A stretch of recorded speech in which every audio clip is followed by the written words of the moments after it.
Ever wondered how to run your own home network cabling? It's easier than you might think. Imagine having the power to connect every room in your house in a web of high-speed, reliable internet. No more buffering videos, no more lagging games, just smooth, uninterrupted access to the digital world. And the best part? It's surprisingly cost-effective. All you need are a few basic tools, a sturdy ladder to reach those high spots, some Cat5 cable, the lifeline of your new home network, and a set of termination tools to connect everything together.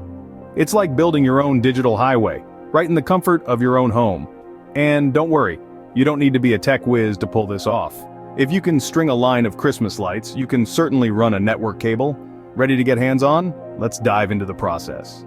Before we start, gather all the necessary tools for this project. First up, we have the ladder. It's your ticket to the attic. Make sure it's sturdy and tall enough to get you safely to your destination. Next, we have the star of the show, the Cat5 cable. This is what will be linking your devices for that seamless internet connectivity. You can find a spool of this at any local hardware store or online. Moving on, we have the termination tools. These are essential for preparing the ends of your Cat5 cable for connection. A simple, crimping tool will do the trick. Last but certainly not least, let's not forget safety gear. A good pair of gloves to protect your hands and safety glasses to keep your eyes safe are a must. Now that we have all our tools, it's time to start the fun part. It's time to ascend, but safety first. So you've got your tools ready and you're eager to start. But before we journey into the attic, let's take a moment to talk about safety. Stepping into your attic isn't like walking into another room in your house. There are potential hazards, but don't worry, with a dash of caution, we can easily avoid them. First order of business, the ladder. It's your stairway to connectivity heaven. But it can also be a slippery slope if not handled correctly.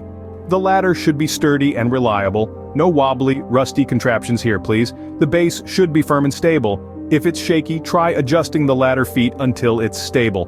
Remember, a shaky ladder is a recipe for disaster. Next, it's all about the climb. The golden rule of ladder safety is maintaining 3 points of contact. That's 2 feet in one hand, or 2 hands and 1 foot. This rule ensures stability and balance while you're climbing. And while we're at it, let's not forget about safe footwear. No slippers or flip-flops. You need shoes with a good grip to avoid any slips or trips. Once you're up there, watch your step. Attic floors can be a bit tricky. You have to step on the joists or beams, not the insulation or drywall. Stepping on the wrong spot could send your foot through the ceiling, and we don't want that, do we? And let's not forget about the heat. Attics can get pretty toasty, especially during the summers, so make sure you're hydrated and take breaks if you need to. Finally, watch out for any exposed nails or sharp objects. We're here to install cables, not for an unexpected tetanus shot. Now that we have safety covered, it's time to get moving. Remember, slow and steady wins the race, or in this case, gets the cable run smoothly. With safe access to the attic secured, we're ready to run the cable. Now, we venture into the world of cabling. This is where the magic happens. Say hello to the Cat5 cable, the unsung hero of our digital lives. It's going to be our trusty sidekick as we navigate the hidden realms of the attic.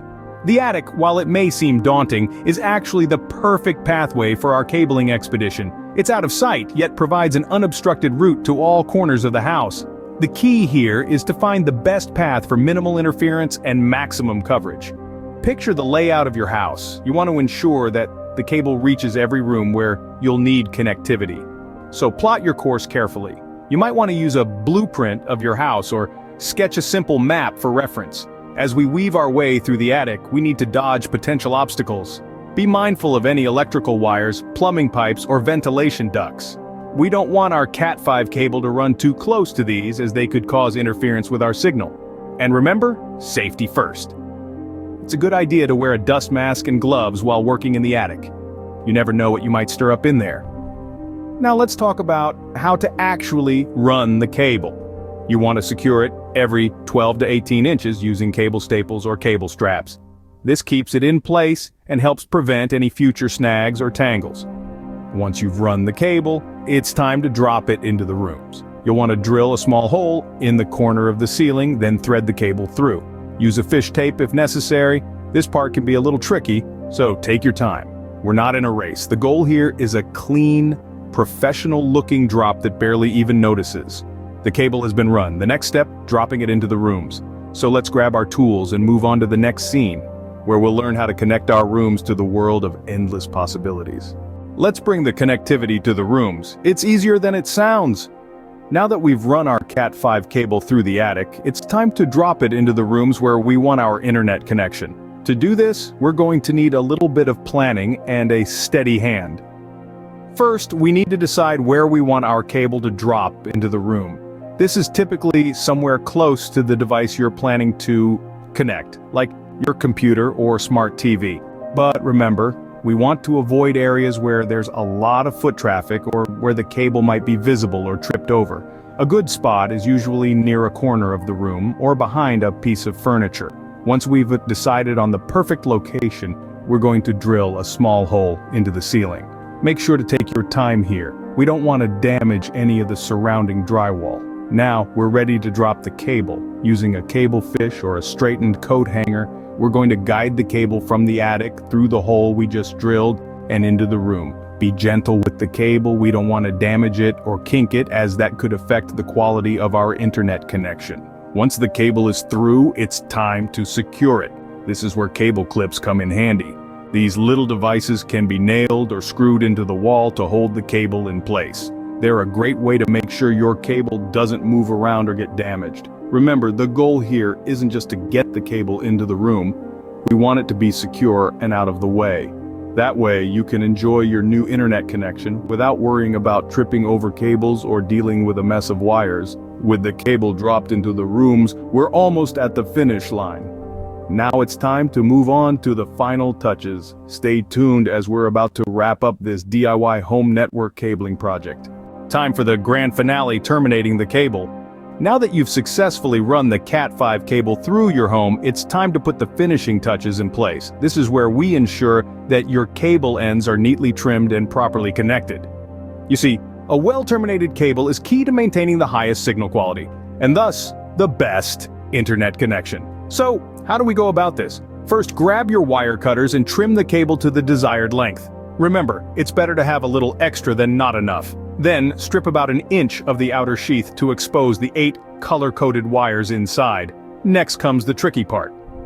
You'll need to arrange these wires in a specific order according to the T568B standard. From left to right, the order is orange stripe, orange, green stripe, blue, blue stripe, green, brown stripe, brown. This order might take a minute to memorize, but it's crucial for the termination process.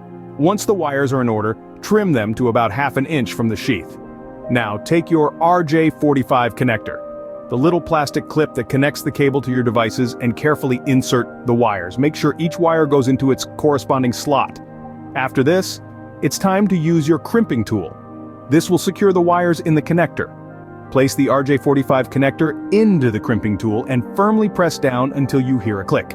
This ensures that the wires are locked into place. There you go. You've successfully terminated your Cat5 cable. Repeat this process for all your cable ends, and you'll have a home network cabling that's ready to deliver high-speed internet to every corner of your house. Remember, patience and attention to detail are crucial here. The more carefully you handle the termination, the better your signal quality will be. And there you have it, your own home network cabling. Now let's summarize our journey.